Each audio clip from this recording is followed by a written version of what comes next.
All right, guys, I've had this trailer for like 2 years plus, I think like 2.5 years, and I've knowingly overloaded it many times.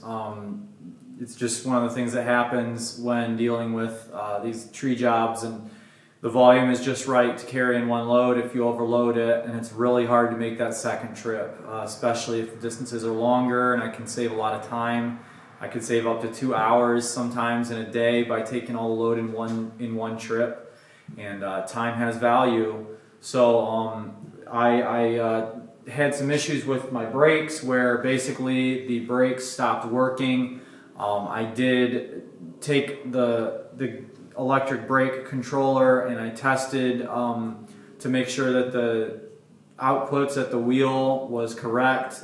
These electric brakes run off of the voltage that comes from the controller, and you can set the controller to any voltage that you want depending on the braking force that you need. But I distinctly remember when this problem started to exist, and it was I was at a quarry which was also combined property with a dump site for like logs and mulch and stuff like that, because there was a mulch company renting there. And there was a huge area there that was basically a pool of water, and instead of backing up and then going straight, I just decided to drive around the pile after I dumped, and there was water there, but I thought nothing of it. I've driven through water before, but I didn't think about my trailer brakes. I had been driving with this heavy load. Everything was very hot. The trailer brakes were working, by the way. They were working correctly. Water was very deep. It was up to my rims or a little higher. And so my differentials were underwater, my axles were underwater, or at least touching the water. And obviously the truck is able to make it through, but the brakes being hot, I believe, was what ended up causing this problem to happen. So here is the drum. I will show you how I get these off, but I don't know if you can see this, but right there in the middle of this, right here where my finger is, there's a deep groove, and then the rest of it, is high. So I looked really closely at these shoes. The shoe basically has this metal, rim that's thin, right? And then it pushes out on this plate. Well, what happened was it warped the entire plate by pushing out, it pushes out on this, right? And then it transfers the force out to this. I believe it was because it was hot, and it resulted in this warping. I'm almost positive it was the water that made this thing warp. And so now I need full assemblies of this, the brake assembly, and I need new drums, which I believe they call the drum a hub. But these are not that hard to get off, but they're roughly $200. For that plus that, and I'm pretty sure that they're not even the good brand that I'm getting, but I'm gonna go ahead and buy those, so it looks like it's just 5 bolts here. But let me show you the process. This is what you see when you take the wheel off, right? And then underneath this cap has the cap has a little ridge around the edge of it, and all you do is you'll take, see it goes on like that, you'll take I used a chisel, and you'll just tap into this area and then turn the wheel and then tap around, and eventually you can just pry this thing off. And then underneath that, what you'll see is this nut. What you'll see is this nut, but it'll have this sort of castle retainer. So this is just a retainer, and all you do is just pry out these little teeth. I pried out 2 of the teeth, I believe, 2 or maybe 4 of them, 3 actually, and then I was able to get this thing off. And then after you take this off, then that nut will turn. This nut right here comes right off. It's finger loose after you take off that device, that little retainer. And then underneath that, there's a washer and a bearing. And the bearing should have grease on it. It should not be annihilated, which my bearing is in good condition. And then this whole drum will just simply slide off the spindle. And those shoes, I guess, are not really tight when the brakes are off. But it's got an adjuster, and I will show you the process on the other side when I get to it.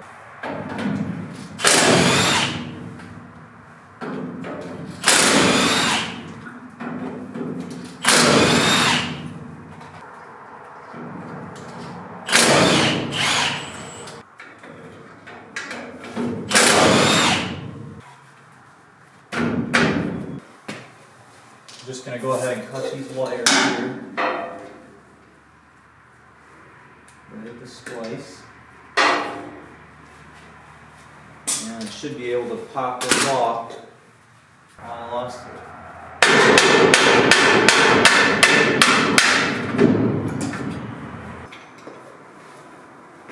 So the guy at the trailer place made it really clear to me.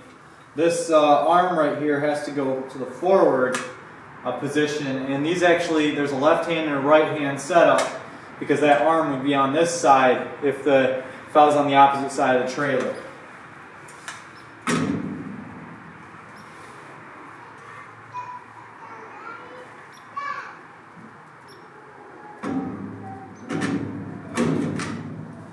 He also said that they typically replace these nuts, but I'm just going to put lock washers on them.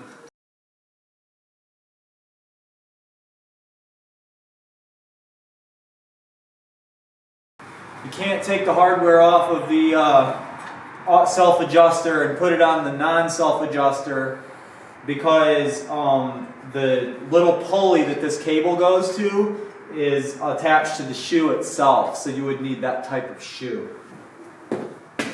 Alright, so this drum did not let go of the seal, and the inner bearing is held in by the seal, so I have to pop that out, which should actually just be a simple tap with a socket should get it. Let's just go for it here.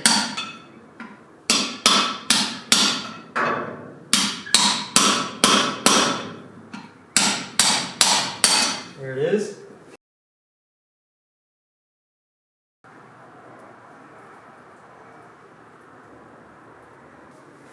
This is the inner seal. Just gonna drop a bearing in there. Spinneroonski. We're gonna drop a new seal. Super worried, you know.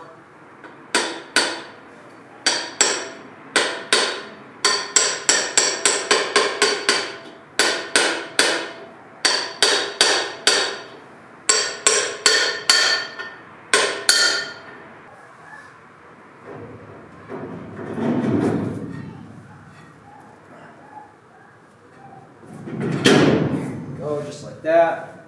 Well, shoot, this is a dilemma. I actually need 2 new gloves now just to have 2 clean gloves. There. And just slide that bad boy in. That should be that. So then that goes on there.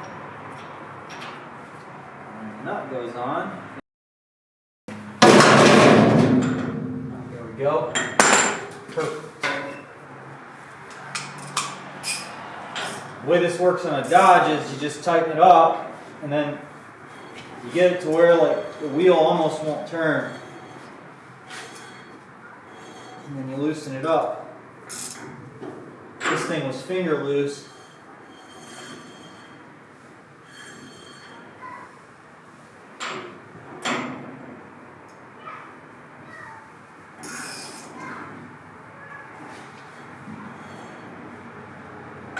So I'm just going to go tight and then loosen it up because it was finger loose.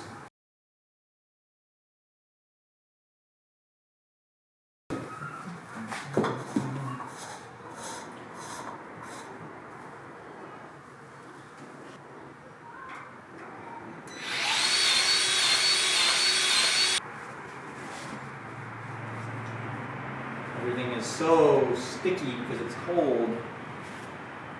This goes in there. Alright, now I need to hook up my wires. I guess I can do my electrician work at the end.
Alright, well, I hope this hasn't been too boring of a video. These trailer brakes, I was expecting them to last for years and years, like the drum brakes on a truck or a car, but apparently that's just not how it goes when you're carrying heavy loads like I do. Somebody did tell me, don't set your voltage so high on the trailer brake in the truck, because that wears out the brakes faster. But I would say the number one thing was, do not drive in water with the trailer. I had no idea this was going to happen. I drove my truck and trailer right into the water. Water was that deep. I mean, I got through.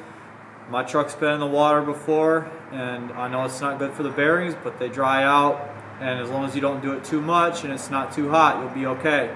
But these brakes must have been pistol hot, and then they hit that water and probably sizzled and then warped instantly and conformed to the pressure, because the pressure is still happening. So then they were hot, and then they got warped. They got hit with a ton of pressure all at once, and they just couldn't take it anymore, and all the material came off the brake shoes. So anyway, I mean, it's like half a day right now, and I had to drive out and get the parts. It was like 8:30. It's like 1 o'clock now. So I spent 5 hours working on this.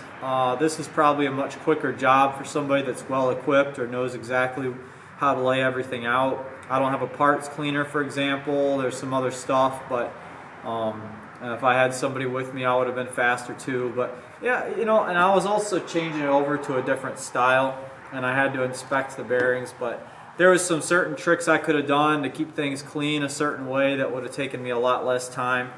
But it's winter time, I don't have to hustle. So anyway, yeah, and then I had one of my tires from being overloaded had a busted belt. I'll show you that. So this right here, somebody told me this, the mechanic. I went in, I was like, why is this like that? This is a fairly new tire. He said that was overloaded, and that was the reason. So with it being overloaded, it busted a belt, and then the freaking thing drives like an oval, and you could always see steam coming off of it whenever you would stop the truck.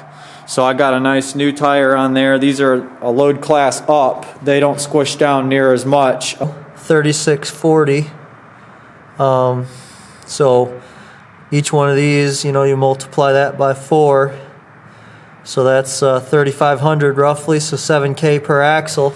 So it's just a slight reading above the standard tires, but this is a higher weight class.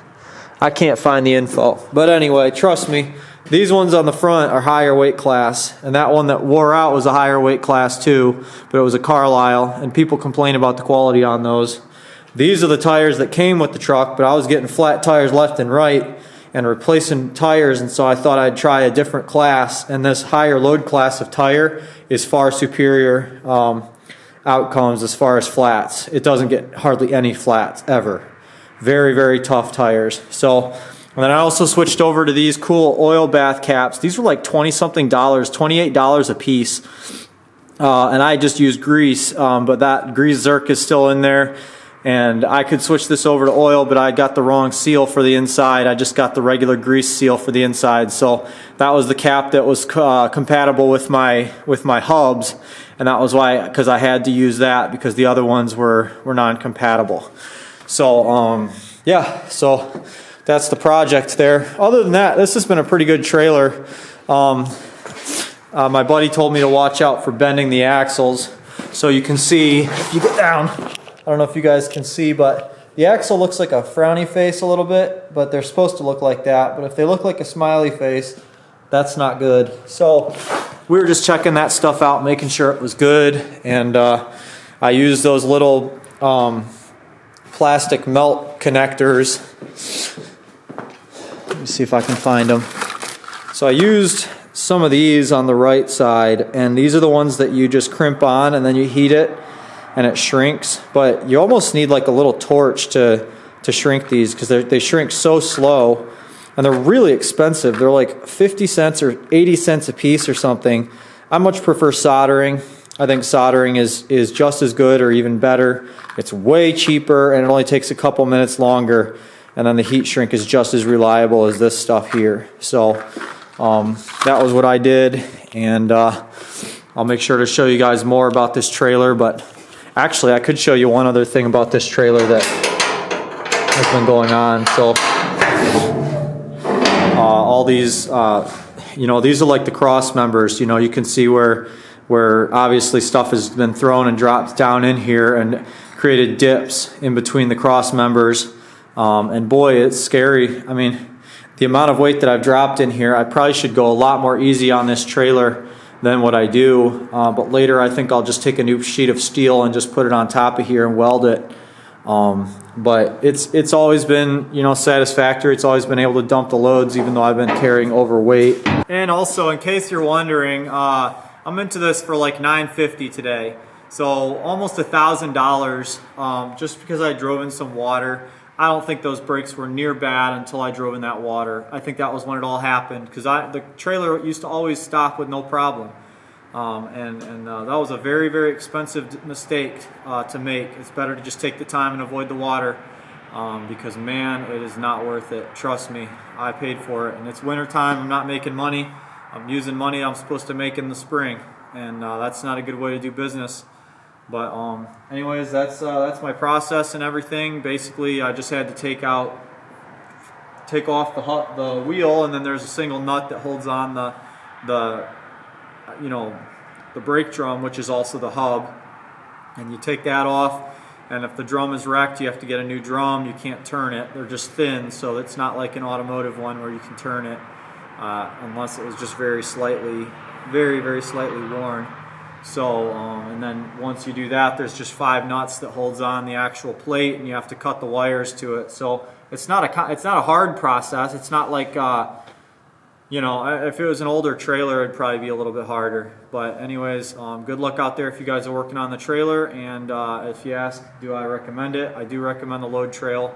I don't think they use the best quality, but they use pretty good quality stuff on it. So don't forget to like, comment, and subscribe. I need subscriptions to my channel, and I need likes, because until I get the right number of subscriptions, I'm not going to get paid for my videos, and I'm not going to try to make them any better. I'm not going to spend the time editing, and I'm not going to work that hard on making good quality content, because I'm not getting compensated. It takes too much time, too much energy.